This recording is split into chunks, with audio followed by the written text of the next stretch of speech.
Hello, everyone. Let's go ahead and dive into the Week 7 housekeeping items presentation here. What we're going to cover here inside of this presentation, feedback on the homework and quizzes. That should be the same as the first 6 weeks. Reminder that assignment 1.2 is closed. No more submissions on that. Recap, feedback for week 2, week 4, and week 6 discussion forum should be out there. Reminder of the honor lock practice test. The new discussion forum that's open for week 7. We'll talk about that. A reminder of the midterm exam being available through the last day of the class, and then the instructor availability for the week. So let's go ahead and get started. Just like the previous 6 weeks, as you're continuing to complete homework, quizzes, your midterm exam, etc., those scores are automatically updated to the class portal gradebook. All of your items from a homework perspective, practice midterm and practice final, those guys are practice until mastery, can be worked on through the very last day of class, Sunday at 11:59 p.m. Mountain Standard Time or Mountain Daylight Time, depending on when you're taking your course. And then quizzes can be taken up to 3 times. The best score out of those 3 attempts are recorded to the class portal gradebook. Another reminder again regarding this announcement, very important announcement that's out there in terms of if for some reason you have not enrolled into My Math Lab, how do you do that? How do you complete a homework or a quiz assignment? As well as how do you see the feedback from that, the detailed feedback inside of My Math Lab? All covered inside of this video. This is an announcement that is inside your class portal. If you have not looked at that as of yet, I strongly encourage you to take a look at that. So again, that's a good resource that's available. That's why I bring it up each week in my housekeeping items. Reminder, assignment 1.2, this was the Math Resource Center quiz. That was due at the end of week 3. It cannot be submitted again. So again, that's a reminder. It was a minimal part of the grade, 5 points out of the 1,000 points possible. Feedback for the discussion 2, 4, and 6 should be available inside the class portal. You can review the rubric as well as any additional feedback that's out there. It should be available to you at this point. If there are questions on that, please don't hesitate to send me an email and we can take a look at that. Just as a reminder, discussion forum postings are not accepted late unless there is some accommodation that NAU administration has notified me on. So again, if you're not underneath any accommodation, there are no late submissions of discussion forums. Honor lock practice test. Hopefully by this point you have completed this. We are in week 7 of the class. Final exams coming up in less than 4 weeks. So it's imperative that if you haven't gotten this done as of yet, that you go out and complete this, making sure that your hardware, your software, your internet connection, your microphone, your camera is all up and working in order. Again, it will not be grounds for an extension if you're not able to utilize honor lock, because we've been talking about this for 7 weeks now. So again, if there are issues with that, please either contact NAU's technical support, or I will point you to the right person underneath technical support if you're having issues. Again, no extensions as a result of not getting honor lock to work. So again, that's why we've talked about this each week, to ensure that you're up and running, ready to go once that final exam comes around, week 11 of the course. Okay, week 7 is a graded discussion forum. We are back to the 15 points, unlike last week, which was a special case where it was work 20. So we're now back to 9 for the initial post, 3 for the first response, 3 for the second response. This opens Monday of week 7, closes 11:59 p.m. Mountain Time, Sunday of week 7. Same rules as before. Just going to spot check each of these because nothing's changed. Initial post worth 9 points. Initial post has got to be done Thursday before 11:59 p.m. Mountain Standard Time, Mountain Daylight Time. You lose 9 of the 15 points if it's not done by that time. First quality response is worth 3 points. Second one is worth 3 points. Nothing different Then weeks 2 and 4. D2L is the official, or the class portal is the official timekeeper. Again, if you wait until late Thursday night and the time on the posting shows 12 a.m. Friday morning Mountain Time, it does not count as an initial post. It would count as one of your responses, but don't wait until late Thursday night. We talked about that week 2, week 4, and week 6. That's imperative that that initial post is done no later than 11:59 p.m. Mountain Time on Thursday. The quality of the posting, don't do placeholders. We've talked about that before in the previous weeks. I will delete the post as well as respond back to you with some coaching steps to make sure that you are posting a valid posting for the initial post. Student must post first. You don't see any other responses until you make your initial posting out there. And then the quality of the postings, the 1-sentence blurb on a response of, hey, you did a good job, is going to get minimal, if any, points on it. Make sure that your responses are math-centric. Provide examples of what's out there. Provide constructive criticism if a calculation was not correct. Take my response if you post Monday through Thursday in terms of going out there and responding to what I've done inside the forum as part of that response, or take a problem from homework 7 and post it out there. That again is your mechanism to earn 3 points for each of the 2 required responses. So 9 plus 3 gets you to your 15 points that are out there. Okay, let's talk about week 7's forum. Okay, so let me come out of the PowerPoint and I'm going to come into class portal. Take a look at this. Okay, so for discussion 7, you are given what is referred to here as a contingency table. In this contingency table, we are going to calculate the probability of a certain event. What event are you dealing with? Very similar to weeks 2, 4, and 6. You are assigned something based upon the first letter of your last name. So if I open up this PDF that's listed here, Bugs Bunny, I always use that example, don't I? Seems like I do. Okay, so Bugs Bunny, notice starts with the letter B, is going to need to find the probability that a person committed 3 to 5 criminal acts. Now, I'm going to pull up, since I want you to do the calculation based upon, and let me come back here just a second. And okay, here we go.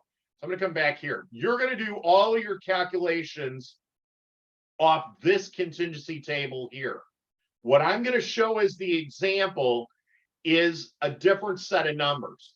The process is going to be exactly the same, but I want to show here from this how to do this calculation. Find the probability that a person committed 3 to 5 on this. So give me just a second here. Here we go. So 3 to 5 criminal acts. Same type of contingency table, but I'm going to pull something different set of numbers here. So the first thing you're going to do, you're going to draw a bar across, because we need to establish from the bottom what is the total sample space. Well, in this example here, you will notice that there is 95 people that were surveyed from this contingency table. What matches the criteria is the number that you're going to put on the top. So in this case, 3 to 5 criminal acts. Well, 3 to 5 criminal acts occurs in this column. So in this instance, how many did 3 to 5 criminal acts is going to be that 32. What matches the criteria based upon your event that you are asked to evaluate, that ratio or that fraction would end up being your probability. So that is the first example. So I did one off 3 to 5 criminal acts. Now, this is not the answer to your problem as part of your initial post. You have to use the contingency table that's listed inside of the discussion forum, because I modified the numbers here. But I'm going to do two more examples here, and give me just a second. I'm going to scroll down here, and I want to do what letter D is. Find the probability that has strong, let me circle that so no confusion. So let's say somebody had the last letter D, and they have to find the probability a person has strong conventional ties. So I'm going to come back to the Excel file here. Here we go. Move this up so no confusion. So we're doing strong conventional ties. Very similar to what we did before. I need to create a bar. How many were surveyed or sampled in this case? That value, that total, goes on the bottom. For this time, I need what matches the criteria as strong conventional ties. So you'll notice strong conventional ties, all of those values occur inside of the first row.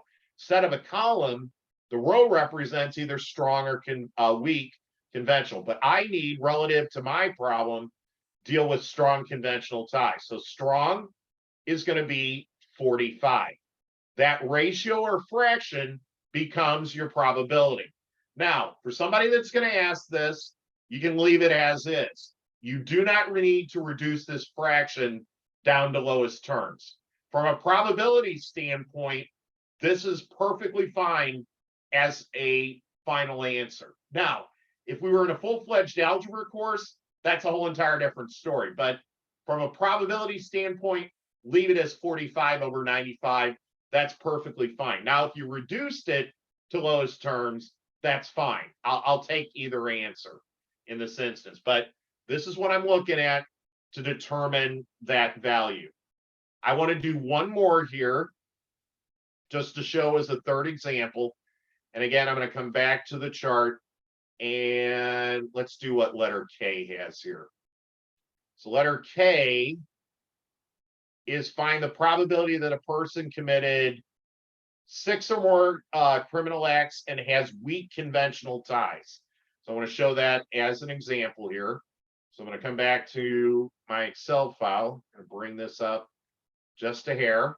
So this is the one that I'm wanting to take a look at in my sample data. Again, what I just did in that previous problem, that's not the correct answer. I've modified this data so that I can show this as an example. So here we go. Very similar. Bottom is always going to be who was sampled in this case. In this instance, that number still does not change. We're still using 95. But for this one, I have two values that I need to look at, or actually the intersection, because the and here is going to involve 6 or more criminal acts. So let me put that in black here. 6 or more criminal acts. That's going to be what I circled in black. I'm going to put this in, let's do pink. Weak conventional ties. Weak conventional ties is what I circled in pink. The kicker is what is common between the column I selected, the 6 or more criminal acts, and the conventional ties being weak, is that guy that I circled in brown, because you're intersecting the column and the row in which those two intersect each other. The other ones only had a single event. This is what's referred to as a joint probability. It involves 2 or more criteria. So in this instance, that 16 is the value that matches the criteria. So you end up with 16 out of 95. So if your problem involves an and condition, you're going to take the intersection again of that row and column. That's the value you're going to use on the top or the numerator of that fraction. This is what you're going to want to reply back with, obviously with the different set of data, but again, just showing as an example what's involved here in terms of your calculation. So that's what's involved with week 6's discussion forum. Let's go back to the PowerPoint. Let me clear out my markings, close that out. And then we're going to close that out and come back into PowerPoint. And moving on, we talked about this last week in week 6's housekeeping. Midterm is still on your plate. If it still has not been completed, you do have until the last day of the class. You only get one attempt at the midterm exam. That's unlike all the other quizzes inside the class. You only get one attempt at it, and you can still submit this through the last day of class. That's Sunday at 11:59 p.m. Mountain Time. So do keep that in mind. If you have not completed the midterm exam, you probably want to get that done as soon as possible. So again, you still have until the end of class, as we've talked about previously. But again, if you're running behind, we only have 4 weeks left inside the class, and there are no extensions on the assignments due to lack of time management on them. So again, please do keep that in mind. I've made this as flexible as possible, but once the 11 weeks are up, there are no extensions due to lack of time management. All right, so we got one more as far as instructor availability here. Just like previous 6 weeks, I'm in the class portal Monday through Friday unless otherwise announced. Response time within 24 hours, typically faster. After Saturday morning passes, I will not be available starting Saturday morning through Sunday evening, and any correspondence received during that time would be responded to on Monday morning. Email address hasn't changed, still the mweeman@national.edu, and the phone number again goes directly to voicemail. Email is generated back as a response. Let me know if there's any questions. Thanks.